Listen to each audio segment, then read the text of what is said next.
السلام علیکم ګران شاګردان ولادي وک چې رو جوړ بس راځو د نن سبق چې دغه بیا هم د انګلیش سپیکینګ دپاره بنیادي جملې داسې جملې چې هغه موږ په انګلیش سپیکینګ کې ډېرې زیات استعمالوو.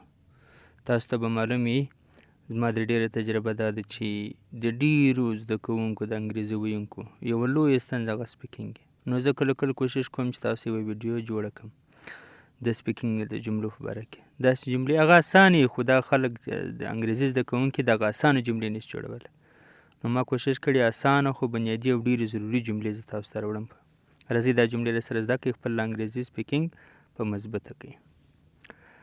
Do what you want to do. Do what you want to do. وکړه چې څه کوې هغه وکړه، چې څه غواړې هغه وکړه، همدې چې ستا خوښ وي. I know a bit about it. I know a bit about it. زه د لږ ښه په دې باره کې خبر یم. A bit معنی ذره، د لږ ښه. You are unnecessarily worried. You are unnecessarily worried. ته پالتو پریشانه، پالتو غم کوې. Unnecessarily معنی بلا ضرورته.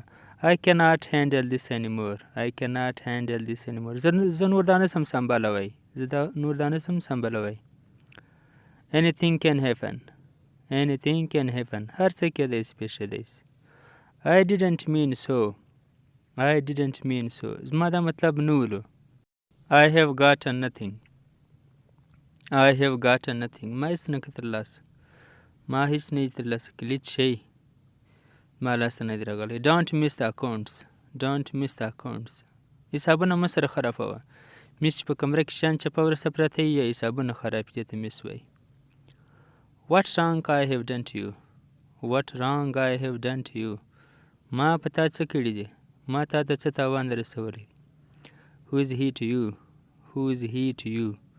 دی ستا څه کېږي، یا who am I to you. زه ستا څه کېږم. مختلفې جملې جوړولی شي. Who are they to you. دی ستا څه کېږي. I have nothing to do with this. I have nothing to do with this. د دې سره زما هېڅ کار نشته، معنا دا پر ما پرې اړه نه لري دا کار. He met me on the way. He met me on the way. هغه زما سره پر لاره ولیدله، پر لاره باندې زما سره ملاقات وکړ. You are of no use. You are of no use. ته پیدا نه کوې، ګټه نه کوې، ته د کار نه یې. او don't try my patience. Don't try my patience. زما د صبر امتحان مه اخله. زما صبر مه ازمایه، ازموینه یې مه اخله. Just have a look on your state. Just have a look on your state. خپل حالت یې وار وګوره. state ډېر معنی لري، دلته حالت ده. state دا ته وایي سرکاري دولتي، خو دلته د noun معنی ورکوي. noun دی معنی حالت. I will be ready in a moment. I will be ready in a moment. زه په یوې ګړي کې تیار سم. زه په یوې ګړي کې چمتو کېږم یا تیارېږم.